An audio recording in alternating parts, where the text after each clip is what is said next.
So I finally have a chance to review the Netgate SG-3100, and we actually already tested it. So this is a unboxing video that's kind of like some of the plastics removed. It's not an iPhone or anything, which I know get people really excited when people take them out of boxes. Never been a big unboxing guy. As a matter of fact, just because I don't like putting things back in boxes. But here it is, and the only thing been removed was the plastic. Sorry I didn't have it on video when I peeled off the fresh layers, but we'll show you what does come in the box. We'll start with the basics here. Nice heavy power cord, which heavy, that's an important thing. It's not one of those really thin, scary ones that might catch fire, which we've seen if you plug them into high wattage things. So thank you for packaging a good power cord. We got a USB cable for, I'm assuming this would be for the console access on it. Hopefully I'll never need that, but they ship with it. Power brick, one power brick that is a 40 watts, so plenty of power. This does not get warm. We did some testing, like I said, with it already. And of course, the part we really care about, the Netgate SG-3100 itself. Now, this is the packaging's nice. We'll just cover that. It's nice. It's well protected. It was covered in plastic and had the little thing we peeled off, so everything's nice and new and fancy inside there. The first thing we're going to talk about, though, is the power supply. I like these connectors. We see these in some other commercial equipment. Great choice to put them on here.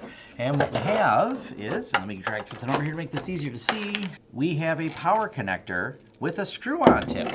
And I like these. And the reason for these is when we put this in, we'll start with that, it's not going to come out.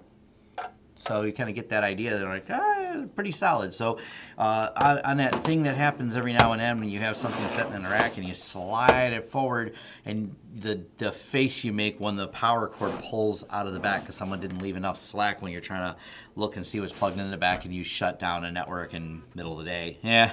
Anyways, that's not going to occur here with this. So it's got the nice screw-in type. So that is a feature that I'll just comment right off the bat I really like with this. But now we can go over what is on the back of this. So we have WAN, Opt1, and 4 LAN ports. And now these work in a very different way than I've seen set up in pfSense before, because they essentially are one. You see LAN, it shows you the individual ports, and we'll cover the software side of this shortly. So you see the individual ports, which is cool. But they act as one. So you don't get, it's not like a box that has all logical network ports. It has these grouped together as LAN. These are your other logical. So technically you have 3 logical ports, but it's nice having a switch. Only minor disappointing thing for those wondering, it's in the documentation. These do not support spanning tree protocol. So if you loop them together, you'll have an issue. But whatever, I don't think that's the end of the world, not a big deal. You're talking about a device that I think is very reasonably priced. And that's kind of one of the reasons I wanted to review this, because it's very fast, it's very power efficient, and it's very reasonably priced. You get all the pfSense power in a really nice compact box. So with your default is WAN, and this being LAN, and Opt1 being whatever you want it to be.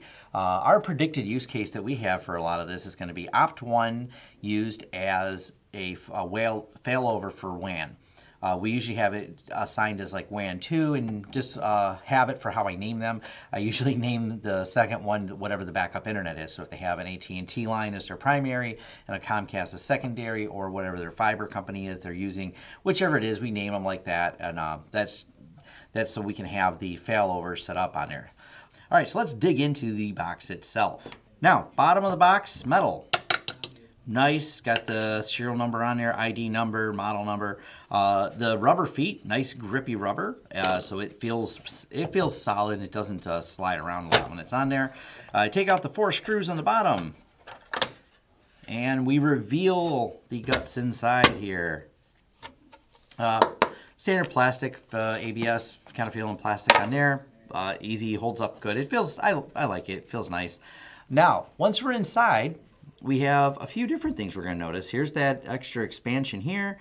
We appear to have like an mSATA and a PCIe. We got mSATA over here. Yes, yep, mSATA and USB. Another one here, and this is a PCIe port. So pretty simple design, and your standard battery, which thank you for using a standard battery that you're going to find all over the place. Your CR2032 battery for holding settings and time on that. So pretty straightforward. Now the processor, I'm not going to take this apart. They do have the little red die on it to probably like the Loctite to make sure you don't do these. It's the same. Is it the same screw head? Yeah. As the other one was, but I'm not taking it apart. I'm assuming this base is how it dissipates the heat with the processor being right there. Now we did notice after we ran it for a while, it got kind of warm, but certainly not hot. We'll look at the temperatures when we show you the soft runner. It tells you what the temperature is in there. It's how the temperature registered. It didn't feel that hot from the outside, so I'm guessing it's measuring the core of the temperature, but it's not anything at all to be concerned about. Now, side note, they did put a Kensington lock on this. So you have a locking mechanism, so you can do the Kensington lock so someone doesn't walk off with your firewall. Now, you may have noticed that there's a couple lights here, and they're piped out right to the edge so you can see them. It turns out they are not in the manual, but they are programmable. So you can take a look at that. The basic of it is right now you have a glowy light, I think it's blue, that's going to be it's booting up and it's on, and then we have orange when it needs an update. But the nice thing is they're programmable, they have documentation, so if you wanted to do some hacking, you could write your own reasons for lights to do things, or future releases may contain other updates that add to that. So that's the inside of it. Like I said, not a lot inside, but they're nice. Like I said, I just want to get a look inside of it, get an idea. Now let's get to the important part, and the part we all really care about is the software side of it. That's really what matters with pfSense. We didn't buy it to look at it. It's not an Apple device. We want to actually use it.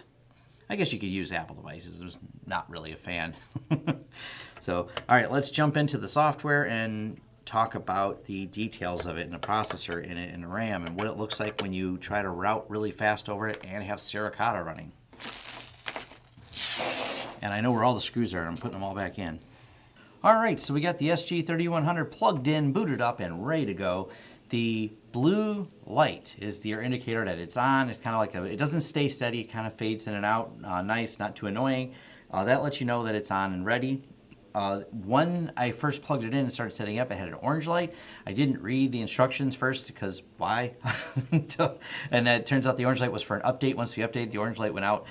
So that's what the lights mean. The other one is currently unused, but they have future options you can find in a forum, and they got information if you wanted to start hacking away at it yourself.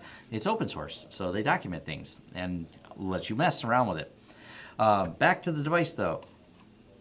Boot up time really fast, so that was nice to see, and it just jumps right in, boots right up.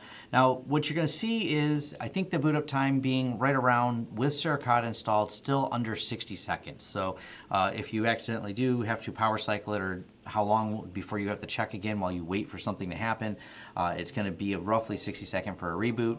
Rarely do you ever have to reboot firewalls.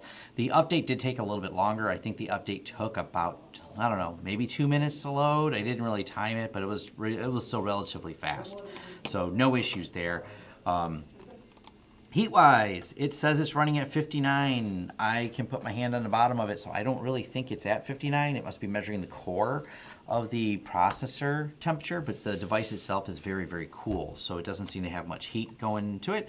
I've got Suricata running on it already. I turned that on as part of when I was turning on the setup. I just want to make sure I had some type of load on it. On the interfaces, you notice this looks a little bit different than you may have seen with normal pfSense. So like I said, you have 3 logical networks, but you do have all 4 of these operating as they are attached LAN. So it basically has a switch built into it. Be the simple way to describe that. And you notice you have switches here as an under interface assignment. Now it doesn't let you, like I said, assign these logically.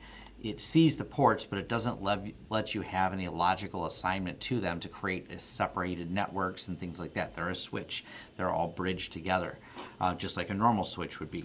So essentially you're getting a firewall, a 3-port firewall, but the 3rd port is tied to a switch. It does detect whether or not they're plugged in and tells you, what it's plugged in at, gigabit, 100, whichever. It does seem to have link aggregation support on there, maybe. I don't know. I see it in here. I don't know if this is something future they're going to do where you maybe tie and lag together one of the LAN ports with one of those. I don't really see, the idea for this really is that to be a switch. So there's a couple options in here, but I'm going to skip over that.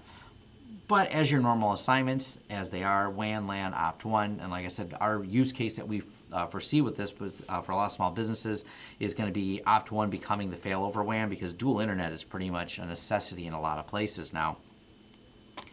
When you assign the VLANs, this is actually kind of nice as well. So if I added a VLAN and I added it to LAN, these would then all become the head and trunk ports for me to connect it to another switch. So we do a lot of Unify installs, as you know, and that's frequently we'll just create a couple extra VLANs off of the Unify switch so people can have their separate IoT devices. Easy to do, tie it to LAN so you can plug your couple devices in, but then have your Unify go, nope, this is a separate network that has its own set of rules for that. Really easy to do inside of here. So we would just create that against this LAN, and it would push out the VLAN information. Now, like I said, I have the services running like Suricata on here. If you notice too, going through the menus, this is not sped up, this is fast. This system works quite well. So if we want to stop Suricata, we're going to go ahead and stop. And it stopped. And we can go ahead and start it and see how long it takes to start. 1, 2, 3, 4. What are we up to? Maybe 10 seconds here. And there we go. So 12 seconds to start it. Not bad. That's actually reasonably fast. Suricata, if you've used it, you know it's loading all the rule sets in and things like that takes some processor power to get that going. The system remains quite snappy while you're doing it. So you see the processor usage here, and we're still low memory usage for it. So that's typical of pfSense. Just it's not real memory intensive. So here's your temperature is now up to 62, and let's do what you all want to really know. Will it route a gigabit? Yeah, I've already spoiled it. Yes, it will. So here's me rerunning the same test again, and here we go. So a little bit of drop in there, but there's other things running on my network, so this could, let's try it one more time so we have a better test. They said it would route a gigabit. It does appear to be routing a gigabit. So if you have a gigabit internet connection, you're able to route there. So we had 902 versus 898. Let's try one more. And this is, by the way, with Suricata on, because obviously there's benchmarks that are perfect scenarios, and then there's, you know, then there's this right here. So we have at least something running on it that might cause a little bit of a slowdown. So you're still in the same range. Let's try it now with Suricata off. Services, Suricata, stop. Let's see if it makes any difference on the speed test. Oops. For those wondering, I'm using iPerf3 for the speed testing. Yeah, we're a little bit faster with Suricata off. Nothing substantial. It's a really minor. We're probably what is that, about less than a % difference. So we went from 910 and 908 from 904 and 901. So that tiny little bit of a difference, pretty, like I said, pretty minor on there. So the speed is what it says. I'm not going to do any specific VPN testing. They even have said themselves that this system, which does have the Marvell cryptographic engine in here, so for OpenVPN, which they can use that, they're currently getting 100 meg for OpenVPN. I believe it's 300 for IPsec VPNs. So this is a really ideal little box for running it at home. You want to create a home network. Maybe you work from home but need a pure VPN to the office because you have a couple things that you want connected, like your phone system and stuff like that, at your house there, and you want it on a separate network because you want the kids' stuff over here, and you want something that has traffic shaping and all those fun features. This is a great device. That's actually a nice feature of pfSense, is you get all the power of pfSense, but in a box that's not breaking the bank. I'm really impressed with this overall. Like I said, the power brick, not even warm. So the power brick itself is probably a little bit more wattage than this needs, and we'll get to the exact wattage uses in just a second here. I gotta plug the measuring device in. I gotta find it. So overall, I'm really impressed with it. It's nice, it's clean, the design is good, it's well made. I like the metal base on it, like I said when we took it apart. Real happy with this device, so can't really complain about it. Having the LAN ports that are all gigabit, that means that you got plenty of little bit of plenty of expansion. And like I said, this is a great for small businesses where I don't have to put in this and another switch. So many places have like one thing plugged in, and that's all we need is 1 or 2 devices plugged in and maybe a Wi-Fi device, and that's it. And we got 4 ports here to do that. So same with if you're a home user. I mean, of course, you can jump into another switch and do more with it if you wanted to, but out of the box, you're up and running. You get support right from Netgate with this. And the nice thing is when you buy something from Netgate, for those you maybe didn't catch it, there are people who make pfSense, you don't have to worry about the updates. You can't go, oh no, will this update have a problem? No, they test the updates on their equipment. So when they send you an update for this, you know the update's going to work. And if you're like us, you're updating a lot of things remotely, you really want to know that it's going to work. So that's really important. So my review is buy this thing. If you're looking for a great little firewall that is solid, well-made, and has a couple extra ports so you can just plug in it at home, much better than that crap that's out there like Linksys and some of those other ones that you probably got the old blue box ones sitting around. You're trying to decide what to buy for an upgrade, or do you build one?